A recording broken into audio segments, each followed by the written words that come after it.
नमस्कार. तुम्हाला माहिती आहे का, सकाळी उठल्यावर पिणारे पाणीसुद्धा तुमच्या दोषांनुसार बदलले गेले पाहिजे.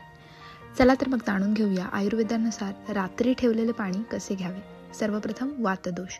यामध्ये कोरडेपणा, सांधेदुखी आणि बेचैनी असते. अशासाठी तांब्याच्या किंवा मातीच्या भांड्यामध्ये पाणी रात्रभर ठेवा. सकाळी हे पाणी कोमट करून प्या.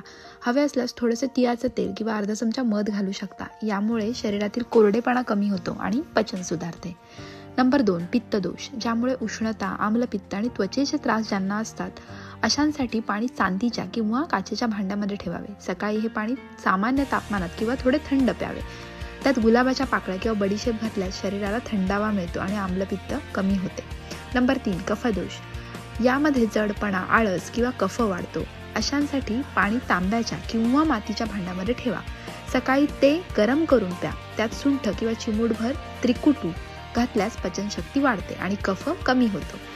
तांब्याचे पाणी किंवा मातीच्या भांड्यातील पाणी हे त्रिदोष संतुलन करण्यास मदत करते आणि शरीराची शुद्धी करते. लक्षात ठेवा, प्लास्टिकच्या बाटलीतील पाणी ठेवू नका आणि पिऊ सुद्धा नका. तांब्याचे पाणी जास्त प्रमाणात घेऊ नका आणि सकाळी थंड पाणी पिणे टाळा. तुमच्या दोषानुसार पाणी प्या आणि अनुभवा निरोगी आणि संतुलित आयुष्य. असेच व्हिडिओ पाहण्यासाठी चॅनलला लाईक करा, शेअर करा आणि सबस्क्राईब करायला विसरू नका.